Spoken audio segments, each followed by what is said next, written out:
Thank you very much. Thank you.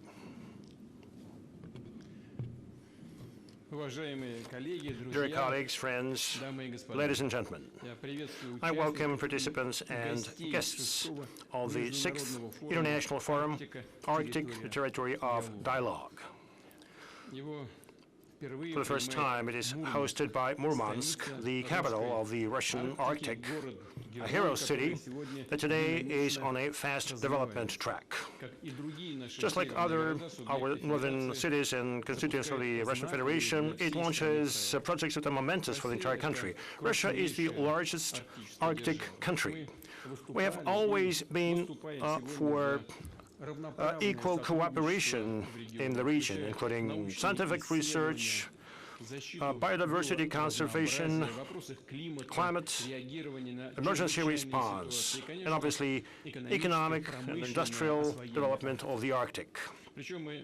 We are ready for a joint work not just with the Arctic states, but with anybody who, just like ourselves, share responsibility for a stable and sustainable future of our planet, who is able to take balanced decisions that look ahead for decades. Regretfully now, the international cooperation in northern latitudes experiences not the best of times. In the previous years, many Western countries started to head for a confrontation. They severed economic links with Russia. They seized scientific, educational, and cultural contacts. The dialogue on maintaining ecosystems of the Arctic shut down. In other words, politicians, party officials, including the members of the Green parties in some countries, tell their citizens, their voters, on the importance of maintaining the climate agenda and nature conservation. But in reality, they act differently. Let me remind you that for cooperation in the environmental field to prevent emergencies, of the polar circle and joint response, the Arctic Council was set up. But this mechanism has also got degraded today, and mind you, Russia never refused to interact in this format. That was the choice of our Western partners, Western states. As they say in such cases, if you don't want to, so be it. We'll work with those who want to. However, it's obvious that the role and significance of the Arctic, both for Russia and for the entire world, are growing. But the same is true for geopolitical competition, unfortunately, the struggle for positions in this region. Suffice it to say, well, and everybody knows about it very well, suffice it to say that the United States plans to support the accession of Greenland. It's only at first glance, it might be a surprise for anybody, and it would be a grave mistake to believe that these are just some eccentric talk of new American administration. Nothing of the kind. In fact, such plans were obvious back in 1860s. Back then, the U.S. administration considered the possibility of annexation of Greenland and Iceland, but this idea was not supported by Congress at that time. Let me remind you that by 1869, the American papers laughed at the purchase of Alaska. The deal was called a folly. Alaska was called an icebox. And polar bears garden of Andrew Johnson, the U.S. president at the time. So the suggestion to incorporate Greenland failed at the time, but now the purchase of Alaska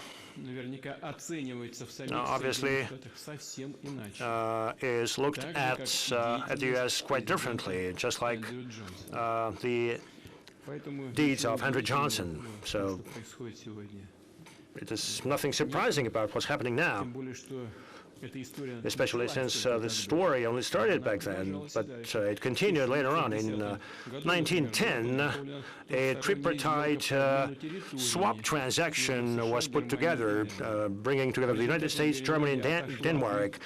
The Greenland would go to the United States, but the transaction failed at the time. During the Second World War, the United States deployed military bases in Greenland to protect its from Nazis, prevent its capture by Nazis.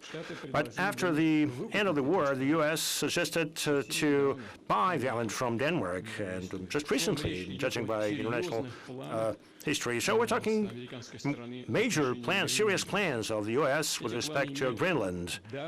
And as I just mentioned, those plans have deep historic roots, and it is obvious that the United States will continue to promote the geopolitical, military, and economic interests in the Arctic. As to Greenland, I think this is an issue that concerns two states and has nothing to do with us. However, we are concerned with the fact that the NATO countries increasingly identify the far north as a foothold for possible conflicts.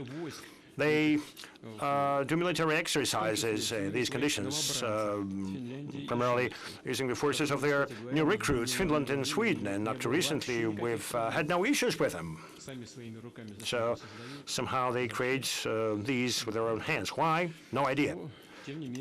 Nonetheless, we'll be guided by the actual situation. We'll respond to this. Let me stress, Russia has never threatened anybody in the Arctic, but we are watching very closely the recent developments. We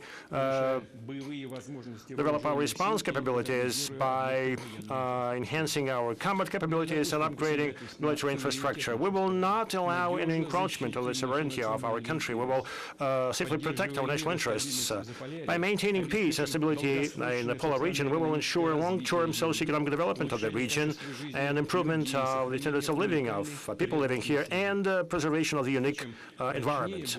The stronger our positions, the greater the results, the more opportunities we'll have to launch global international projects in the Arctic with the participation of friendly countries.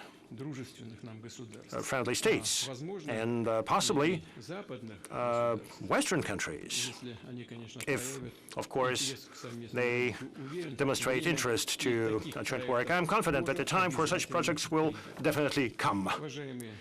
Dear friends, the Arctic zone is responsible for about 1/4 of the Russian territory.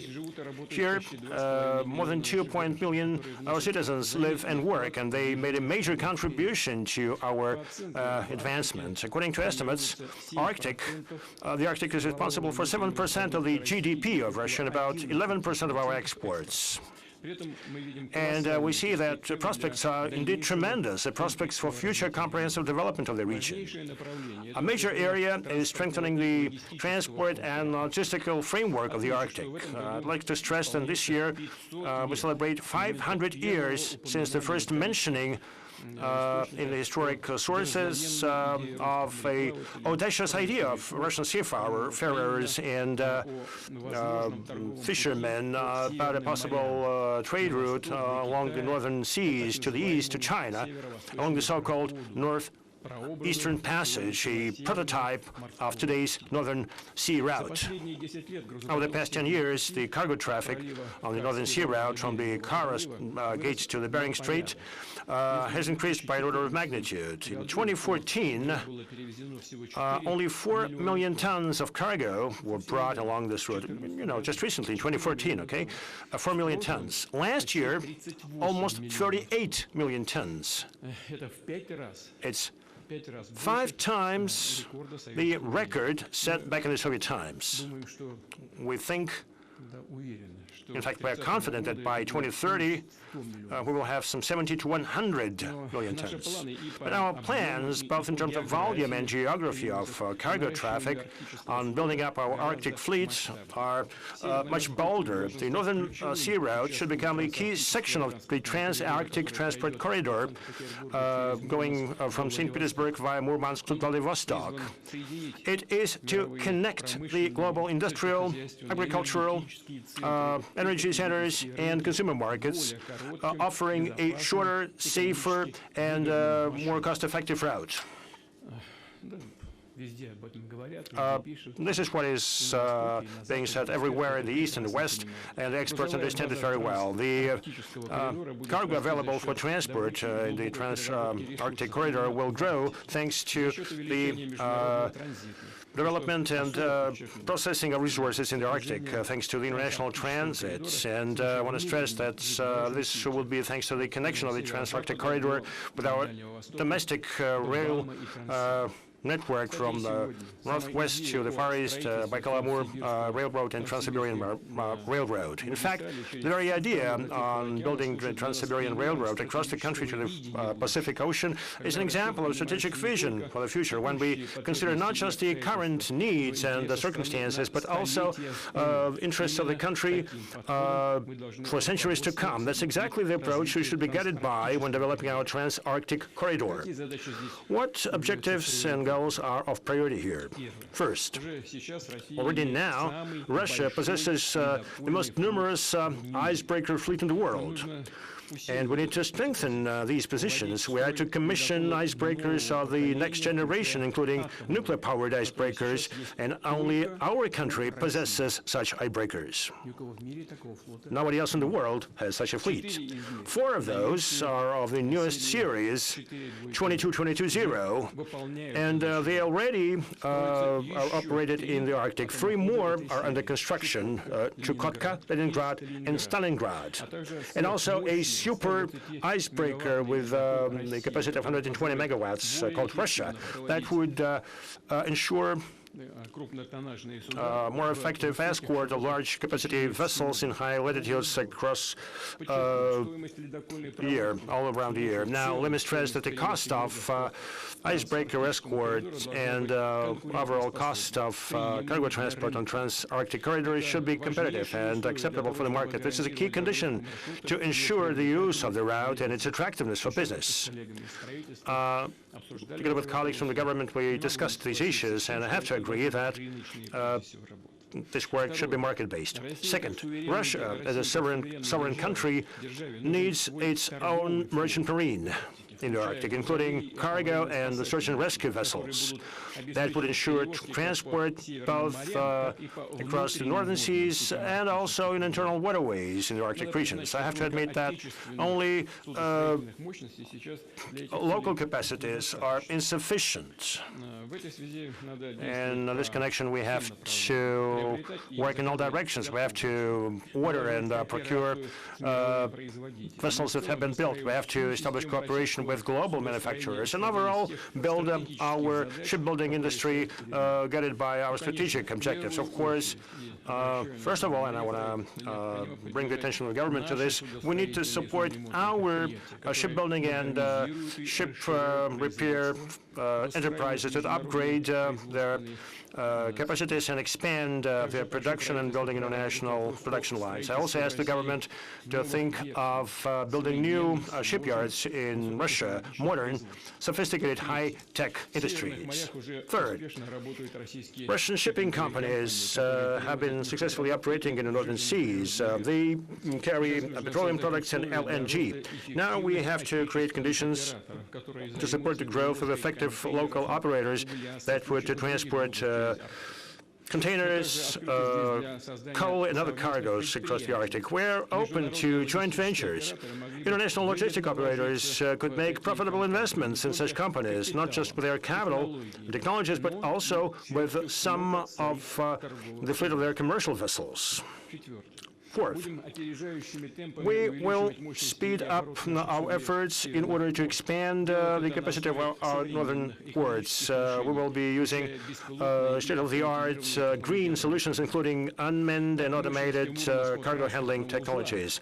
The capacity of the Murmansk transport hub, thanks to the advent of new terminals and expansion of rail approaches, in the near future should triple, at least triple. I'd like to add that interest to this project and the overall development of the transport infrastructure in the Arctic is demonstrated by our partners from Belarus, China, and United Arab Emirates and other countries.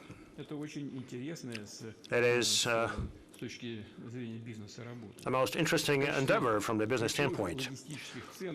Now, we intend to set up major multimodal hubs as logistical centers in the Trans-Arctic corridor.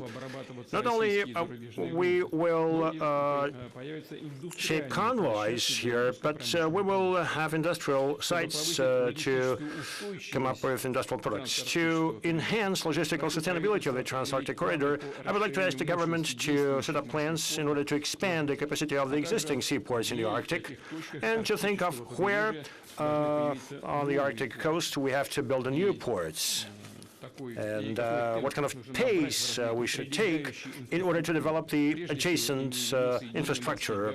Primarily, I mean, linking up our sea harbors with the railroad network. In this connection, fifth, just like with the Eastern Polygon, which includes the Baikal-Amur Railroad and Trans-Siberian Railroad, we have to develop the Arctic Polygon of railroads, including the upgrade of the Northern Railroad in Komi and Yamalo-Nenets Autonomous District. We are aware of the current situation with the Russian railroads development. We know what kind of challenges the company is facing. It's all well known, but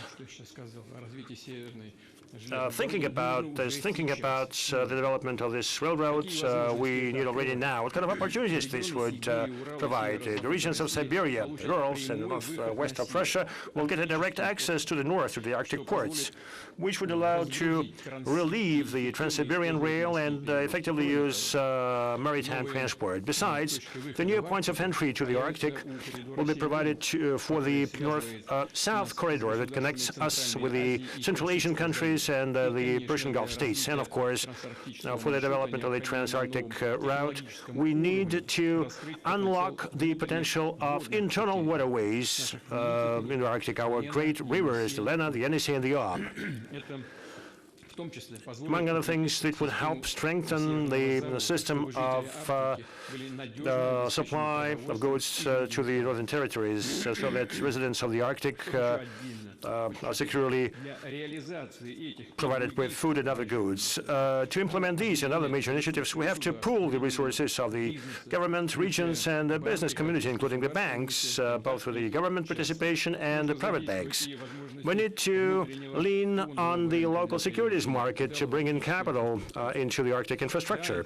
Well, of course, infrastructure projects are complex and costly, and they take a long time to pay back. But it is these projects that at a new level ensure the true transportation sovereignty of Russia. And I'm confident that if our foreign partners participate in those projects, this would guarantee investment for a long term with good returns for them. Therefore, it is impossible. We should not put off these projects. They should be launched and implemented now, as soon as possible. Well, obviously, we need to be flexible. We need to make these projects interesting for both Russian and foreign investors. In this connection, I suggest that we should think a special project office under the auspices of our leading development institutions, VEB. The project office will provide support to transport, logistics, infrastructure projects in the Arctic and the projects of urban development in the region. The project office will serve as a structure where a potential investor could turn directly and obtain all the necessary support. I ask the government to come up with proposals to this end. Besides, I task the governments with the participation of Rosatom, VEB, and relevant commission of the State Council by August 1st this year to approve the financial, economic, and institutional model for the Trans-Arctic Transport Corridor development. Dear colleagues, today in the Russian Arctic we develop deposits of oil, natural gas, metals, other mineral resources. We will continue large-scale geological exploration here, primarily within the framework of the federal project called Geology Revival of a Legend. However, the task is to use this rich resource base in order to open in-depth processing facilities here. While preserving the unique Arctic nature, we need to come up with high value-added products in petrochemicals and gas-to-chemicals industry, in rare earth metals, and so on. One example would be a center for large-capacity marine installations facility in Belokamenka, where they localize the LNG technologies, and we use our own best practices. I would like to bring the attention of the colleagues from the government and regions. You need not only to suggest, but also to effectively fine-tune the instruments used to support investment and business activity in the Arctic. This includes tax benefits, administrative preferences, infrastructure, preparation of land, and so on. Among other things, I remind the colleagues on the need to strictly meet the plans on gas infrastructure development in the Murmansk Oblast. It should be completed before the year 2030, so this task is still on. And of course, we need to develop a very promising area such as tourism. The North, the Arctic, are a unique concentration of natural, historic, spiritual monuments. It possesses a very rich cultural mix. Annually, more than 1 million tourists visit the Arctic to get exposed to its landscapes, to see northern lights, to do some Arctic fishing and ride dog sleighs, and to travel to the polar archipelagos. The number of tourists is on the rise. Respectively, new projects spring up in this area, such as the Arctic Tourism Center, focusing on mountain skiing in Yamala-Nenes Autonomous District, or hot water resort and year-round hotel complex in Karelia. I'd like to ask the federal governments and the regions to support such initiatives that open up new facets of the Arctic, and they help boost interest to this region. I also suggest that we think of including it in a federal project called 5 Seas and the Baikal Lake, the development of the touristic infrastructure at the White Sea. To open up the Arctic for the mass-scale tourism, accessibility becomes crucial, all the way from repairing and building roads to developing air transport. Let me remind you that we extended the subsidized air travel program for the Arctic cities. Last year, about 800,000 passengers availed of this opportunity. This year, the subsidized tickets are available for more than 70 routes. However, airports of the far north, especially small airports, are in need of revamping. In the coming years, within the framework of a relevant national project, we will upgrade 16 airports in the Arctic zone, including in Salikard, Arkhangelsk, Naryan-Mar, and Vorkuta. Overall, our objective is to maintain a well-developed system of airports in the Arctic, all the way from large and medium-sized airfields to small landing spots. This is also necessary to ensure the year-round accessibility of settlements and the operation of aeromedical evac units.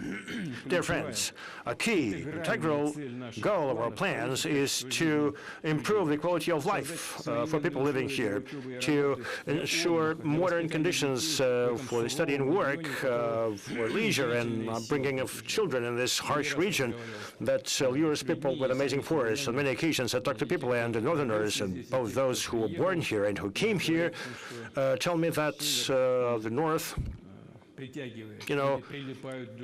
lures people, and people have their hearts chained to this land. As you may know, master plans for the Arctic zone agglomerations are ready, and they span not only major cities like Arkhangelsk and Murmansk.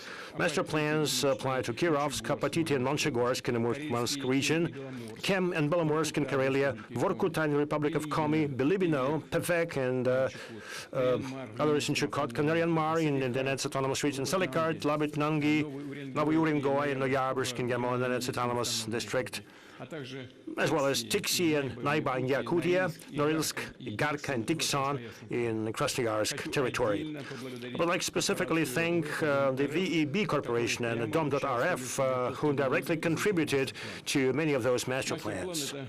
A master plan is a comprehensive document of strategic and territorial planning. It's a long-term program of socioeconomic and spatial development for cities and settlements. We will use here state-of-the-art city planning solutions while maintaining the regional image of such settlements. And we will be guided by the suggestions of the residents and CSO, including those of indigenous peoples of the north. I'd like to remind the government that we need to accelerate the approval of the Arctic Master Plan implementation timeline. We should think about how to finance them. Also, we should think of a separate Arctic sections in our national projects and to launch a mechanism to bring in business community, strategic investors who work in the Arctic to help implement those master plans or want to work here. Also, I'd like to ask you to think about setting up a special centers of excellence where municipal and regional officials would upgrade their skills in terms of urban development. They would be exposed to the best practices in master planning. Now, we've launched the national competition on creating comfortable urban environment. The winners are eligible for budget support. Now, I suggest that we should provide additional allocation under this competition from the federal budget. We've just discussed this with the colleagues from the government and the Ministry of Finance. I will not give you the ultimate figures, but this allocation should be set up and such support should be provided, so that the colleagues addressing these objectives would have more opportunities to beautify their embankments, develop their walking areas, build playgrounds, parks, and so on. And separately, I'd like to ask the government to extend the program for the military stations innovations, restricted access administrative units where our military and their families live. Such a renovation program should be active at least up until 2030, with the annual financing from the federal budget of at least 10 billion rubles. I would like to stress that this is also linked to the strengthening of our military component in this region. The strength of the military will be increasing here.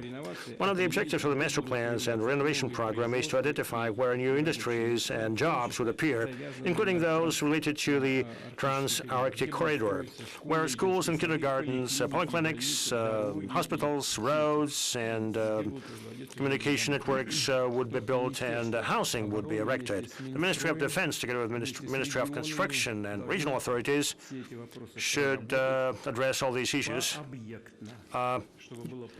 facility by facility, so that we understand what exactly the resources that we need and what are the timelines that are required to support this. One specific feature of Arctic is that the construction is done on permafrost. And this obviously means special requirements to design and reliability of construction. So we need to take into account the changes and potential risks. I suggest that we should set up a special permafrost monitoring center and invite leading federal and regional institutions to support this. And their research would serve as a scientific base for adaptation of technologies to the thawing of the permafrost. I know that the registry of best practices in construction in the Arctic is available, so this experience should be scaled up. I expect that the idea of Arctic multifunctional centers would also be reflected here. That is, when social administrative entities, sports facilities, and services are located under one umbrella within one building. building, so to speak. And obviously, we should be guided by the opinions and demands of the citizens, people living in the north. You know, people directly state that in the Arctic cities and settlements, they lack the so-called service economy. In other words, facilities for leisure, for family entertainment, culture and education events, and this segment must be developed. We should encourage the entrepreneurial initiative here. We have a special program to support SMEs in the far north regions. It's important to boost its effectiveness. And I would like to ask the government to adjust the parameters of the program and also to expand the list of industries that the initiative cover. We should provide additional opportunities for small companies to bring in soft loans. I would like to say a few words separately on healthcare. Availability of healthcare in the north objectively is lower compared to the central part of Russia, especially in remote settlements. I would like to ask the government to come up with a special mechanism to finance healthcare. In order to preserve health of residents of the north, we have to employ digital technologies. We are to equip mobile culture units with AI-enabled instruments that would help remotely test human health and diagnose conditions and come up with treatment recommendations. Another sensitive issue for the Arctic and its residents is environmental well-being. Let me remind you that our first forum, what was initiated by the Russian Geographic Society, announced the so-called big cleanup of the Arctic. The idea was to clean up the Arctic from scrap metal, fuel and lubricants, residues and waste. The project, launched by the Russian Geographic Society with the participation of the Ministry of Environment, brought together thousands of volunteers and CSOs, and we will continue this effort. We will ensure a comprehensive preservation of the Arctic zone of Russia, including addressing of such a major issue as cleaning up of the sea districts from sunk boats and ships. Of course, money is needed for that, and I ask the government to think about it, including the issues of financing by year. We will remove technology waste and do remediation for such territories with a focus on improving the situation in cities and settlements. We will do the so-called revitalization of abandoned territories, facilities and lands. We will be thinking about their reuse for the benefit of residents of the Arctic cities. In fact, we pay our dues to the Arctic, but we may not pile up new debts with respect to its unique nature. Taking into account the plans for economic development of the region, it's important to strike a balance between using natural riches and environmental preservation. In order to test new environmentally efficient technologies in the polar Ural and the Molinenets Autonomous District, we plan to set up a scientific and educational station, Snezhinka, Snowflake, by the end of 2028. Here, an international team of researchers and academics would test green technologies for the Arctic in the field. They would think about their application for livelihoods, telecoms, medicine, and industry of new materials. Dear colleagues, the Arctic is a territory of tremendous opportunities for specialists in any profession, for entrepreneurs, for the youth, for families who have lived here for generations or who moved here recently and plan to settle here to buy or build their own home. We have extended the Arctic mortgages program by 2030. The mortgages are provided at 2% per annum. We came up with softer conditions for borrowers, say teachers and healthcare professionals, are relieved from the length of service requirements. Now, the participants of the special military operation and employees of the military-industrial complex are also eligible for this program. Now, dilapidated housing is another major issue for Northerners, and I would like to ask the government to come up with a plan to address this issue by September 1st, and this plan should span at least 10 years. As you may be aware, we launched the affordable rental housing program in the Far East. Young people who come to the Far Eastern regions, who are graduate universities there, can find jobs there and rent apartments at fairly low cost, and the rental payments are subsidized from the regional and federal budgets. I suggest that we extend this program to the key settlements in the Arctic so that rental housing becomes more affordable for those who only start their work career in the regions, for those who can live and work here and would love to do this. The program should become effective in the Arctic already on January 1st, 2026. We also agreed to extend the Muravyov-Amursky managerial personnel training program for the Arctic regions. This has been accomplished already. I'm confident that such a training should give a powerful start for many promising leaders, and this would benefit both the Arctic and the entire country. One more thing. The North has always been a magnet for bold people, true leaders. One of such devotees, enthusiasts, is the renowned researcher, polar explorer Artur Chilingarov, and I suggest in his memory to set up special grants targeted to support young initiatives within the framework of environmental, educational, and scientific projects in the Arctic.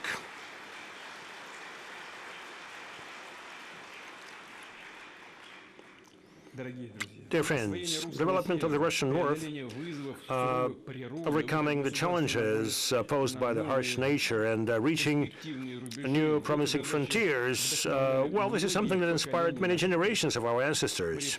Seafarers and Novgorod merchants of the medieval times, explorers of the Arctic of the 16th and 17th centuries, industrialists of the 18th and 19th centuries, scientists, polar explorers, engineers, workers of the Soviet Union, and companies of the modern Russia who launched major Arctic projects in the beginning of the 2000s. And today, North is at the fore of development.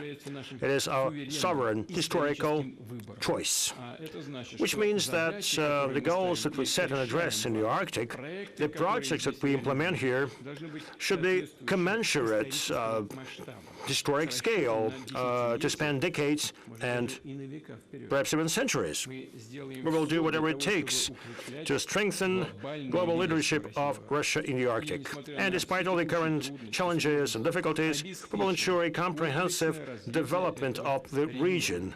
We will create a solid foundation for future generations. Thank you very much.